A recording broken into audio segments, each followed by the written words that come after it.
How's it going, guys? Hope you're all having a nice day. In this video, I want to show you guys how I did a little over 4 hours in a solo survival with Nidus. Now, I could have actually gone quite a bit further in this mission, however the game screwed me over at the end and I wasn't able to pick up a life support. So this video is going to be a little bit longer than most of my usual videos because I had about an hour of gameplay footage and I cut it down to around 20 minutes of what I thought was the most interesting parts. Now, I will include timestamps in the video description so you can see what footage is at what time, and also where my build is for all my weapons and my Warframe. However, let's get on to the gameplay here. So I'm going to start it off at right around 150 minutes, so 2 hours and 30 minutes in or so. Basically, this is a Axii Fissure versus Grineer, and for this I brought Nidus, Octavia Spectre, I had my Legion, I had my Pox, I also had a Mutilus Cernos. However, I wasn't really using my primary all that much, so that wasn't of much concern to me. Obviously, to pick up life supports, capsules, I use the classic, just go in your Tenno mode, be invis, and then congrats, you win. The reason I did this on a Fissure mission as opposed to a regular Grineer survival is because trying to keep up life support on a regular survival is just exceedingly difficult. It's way harder than it should be. I really dislike having to fight the timer as opposed to fighting the enemies. Right, even trying to go 80 minutes on this tile set is really difficult because the enemies, like, you'll still be one-shotting the enemies and killing them super quickly, but they won't be dropping life support. And so DE really has to attend to this as the spawns, either change the spawns, the number of enemies that are in there, how fast they spawn, or just increase the chances of getting a drop rate of life support, right? Also, you're heavily at the mercy of RNG here, so instead of having it say you have just a 10% chance of getting a life support capsule from X enemy, it could instead be 1 life support capsule from every 10 enemies. That would make it a lot easier to keep up life support as it would be so much more consistent. I want to actually talk about the strategy though that I happen to be using for this run, how I managed to keep up my KPS for this long. So I happen to be running the Archiplasmor on my Octavia Spectre. Obviously, Octavia is just an excellent Spectre in general. She gives a bunch of different buffs to herself and to me. Just armor strip, I was actually running the Pox, and you can strip whole groups of enemies with the Pox and Nidus, because when you cast your second, you're obviously going to be creating that gas cloud, and you're channeling all the enemies and you're just grouping them together into that gas cloud, and they're all going to be armor stripped. So it's really easy to strip armor on super high level enemies just because you're stacking so many corrosive procs so fast. Now, as far as killing goes, I was using my Legion, and that Legion was fine up until about 190 minutes in, at which point it began to fall off. I had just a hybrid maiming, strike, condition overload build, and I'll go into that later in the video. Beyond 190 minutes though, I started to begin to rely on Octavia to get most of the kills, as my Legion obviously started to fall off. Right around level 2000, that's kind of when the condition overload maiming stuff starts to have issues, unless you're obviously running like just a stupid amount of status effects on there. But I didn't really feel like switching between weapons, and it's viable later on, but I don't know, it's not all that much fun for me.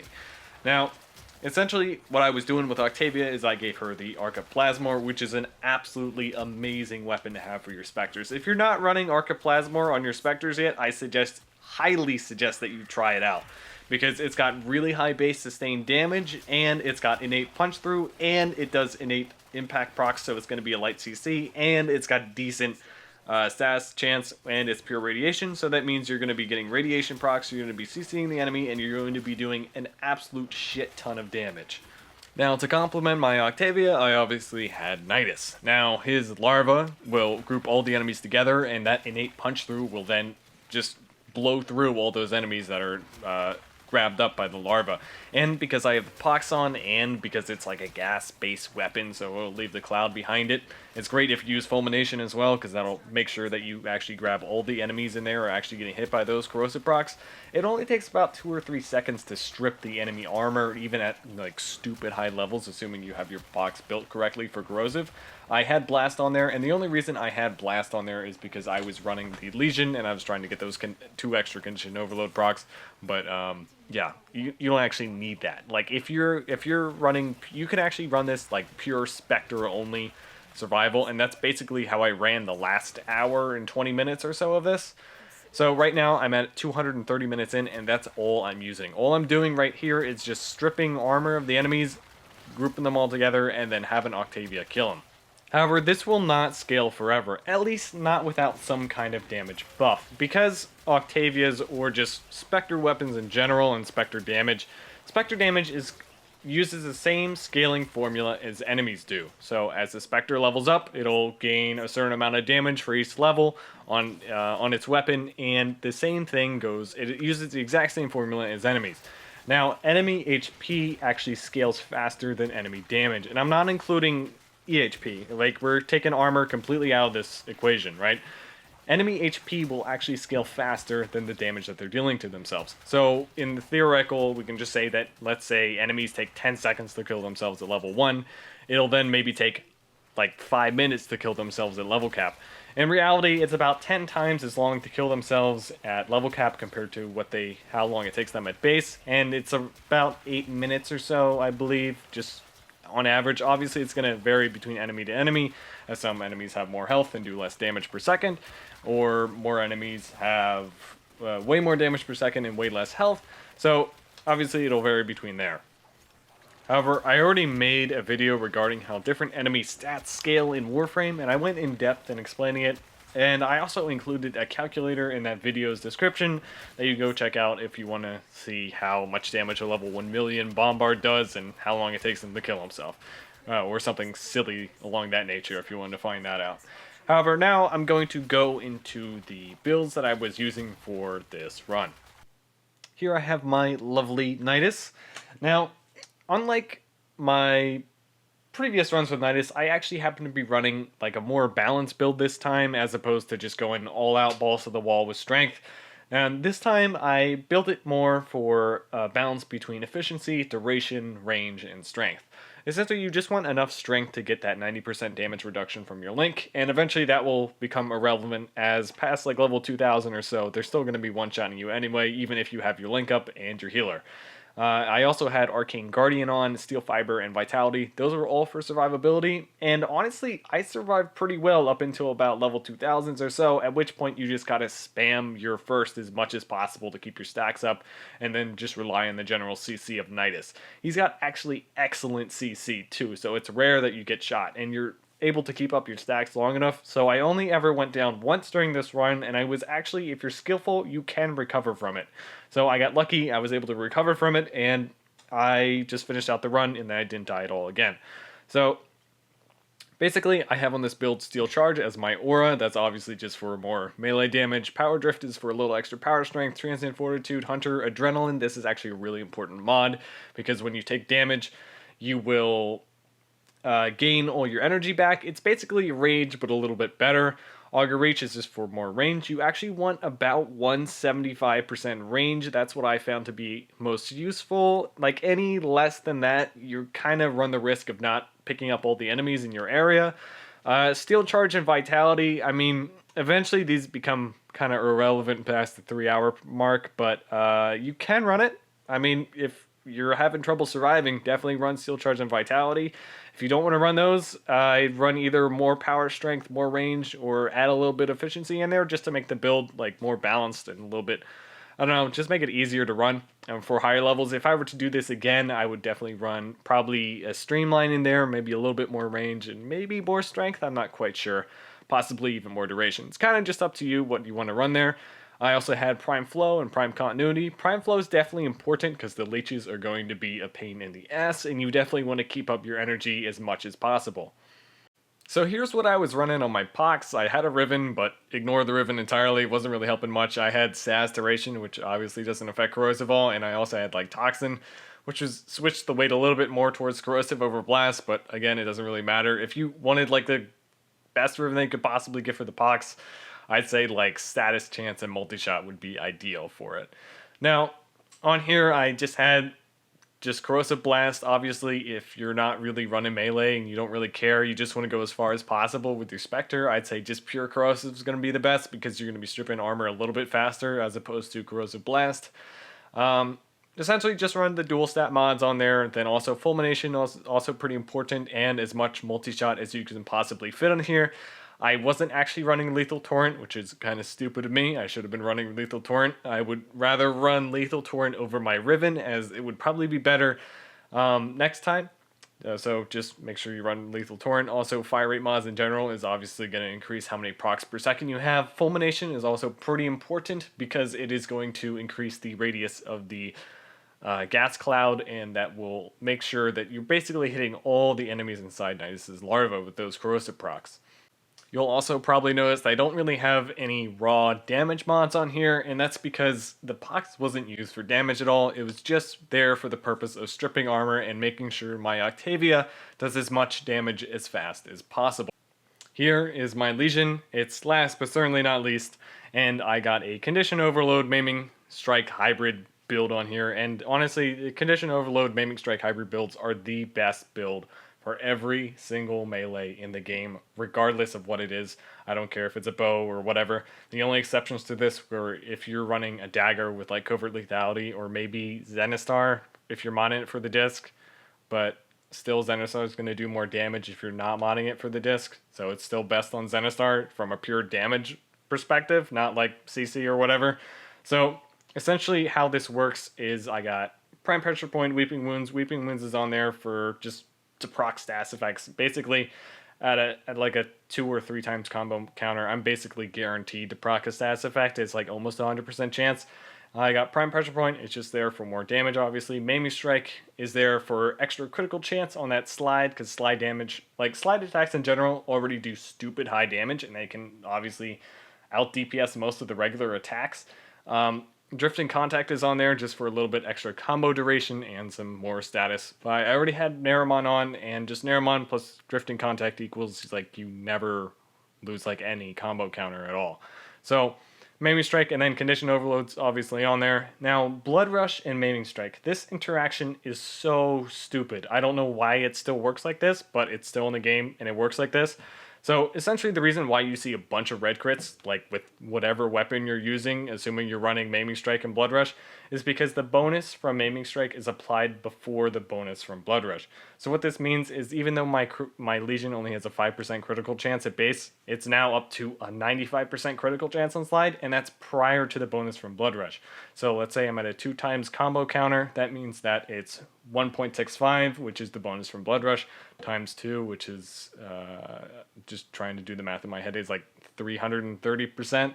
Now, 330%, that is applied after the 90% bonus from Maiming Strike. So now you're at 95% critical chance on your slide, and you've got just, as soon as you stack Blood Rush on there, it's basically guaranteed red crit. So 95 times 1 plus 3.3, that's 95 times 4.3, so yeah, that's well over 400% critical chance.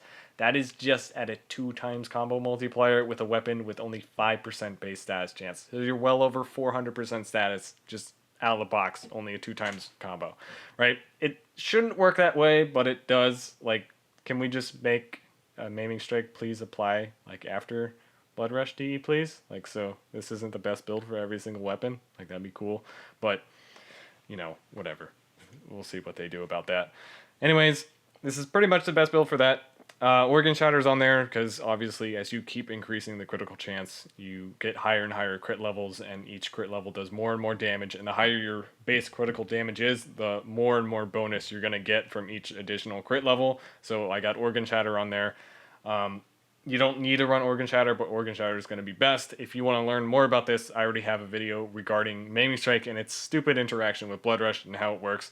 But it's now time to talk about the other stupid mod on this build, which is Condition Overload. And essentially what Condition Overload does is it takes 60%, it gives you 60% extra damage for every single stats effect you have on there. So you might think, oh, I got 3 stats effects, 60% for each one, so that's 180% extra damage. No, that's not how it works at all. It's basically 1.6 to the nth, with n being the total number of status effects. So it's basically, it's like exponential growth, essentially. So if you got 5 status effects on there, which is super easy to do with just Pox, Corrosive Blast, and then just run your regular Legion because you got Toxin on there, and then you got regular base stats effects too. Like 5 is really conservative. Like you can get just stupid amounts of stats effects if you want. With only 5 stats effects on there, that's a 10.4 times multiplier on top of all the other multipliers that you already got on there. Remember, combo counter gives you extra damage, and then the stupid interaction between Blood Rush and Maiming just makes this just the best like just combo for melee weapons in the game. It's kind of dumb, but it's how it works, and I don't think DE is going to fix it anytime soon. Back to the gameplay, though. I'm going to leave you guys here. I'm going to end the commentary because I'm sure you're all pretty tired of hearing me talk. Right here, we're at 236 minutes in. I go all the way to about 4 hours and 20 minutes before I get screwed over by DE. I'll leave the end mission results and all the rewards I got. I actually decided to record it this time because I know a lot of you were asking for just how I was rewarded at the end of these missions. And honestly, it's not that interesting because I didn't get any rewards at all because they all suck. But I have it in there for you anyways. As always, though, I'd like to thank you for watching. If you want to talk to me on Discord, I'll leave my Discord in the description below. I also have my Twitch. Haven't really been streaming much at all, but I do plan to stream more in the future, so my Twitch is also there. Anyways, as always, I'd like to thank you guys for watching the video, and I hope to see you in the next one.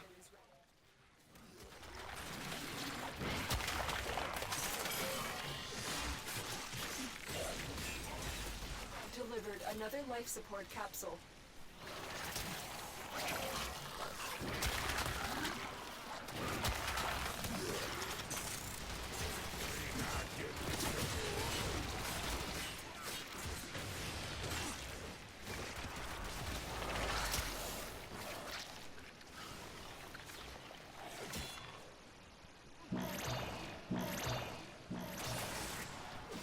Life support activated.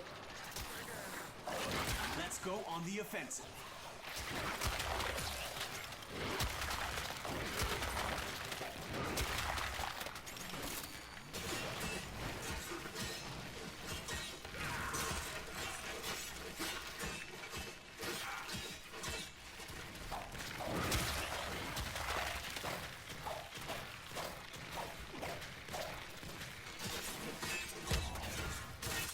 The reactant is working on your relic. Find more.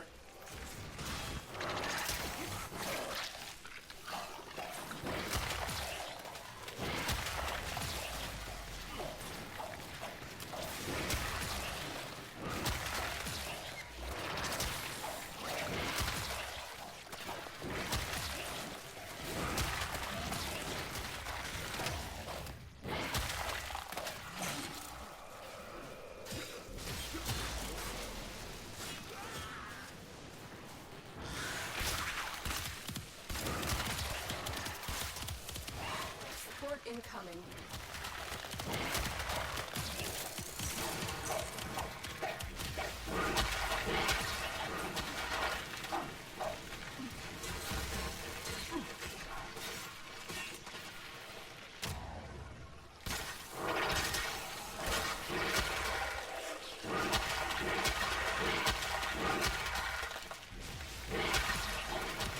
Critical life levels. Extraction is your best option. I've delivered another life support capsule.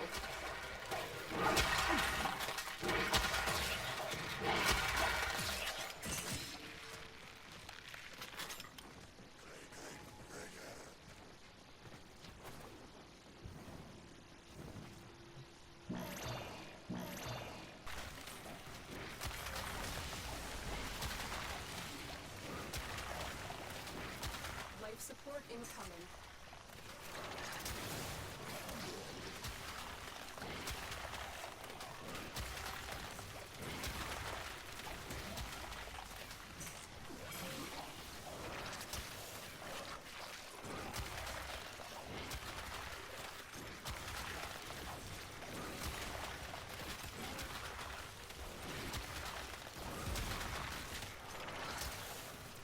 Critical life support levels.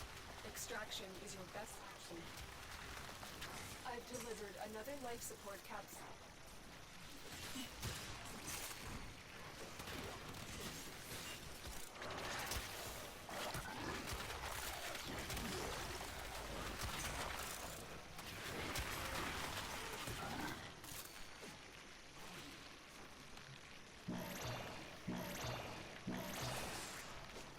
That should keep you going for a while.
Additional life support has arrived.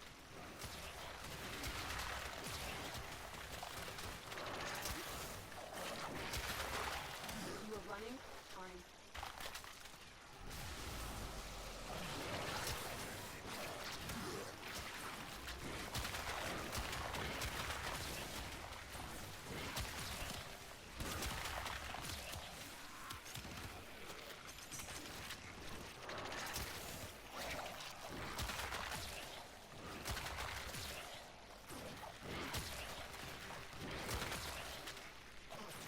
Critical life support levels. Extraction is your best option.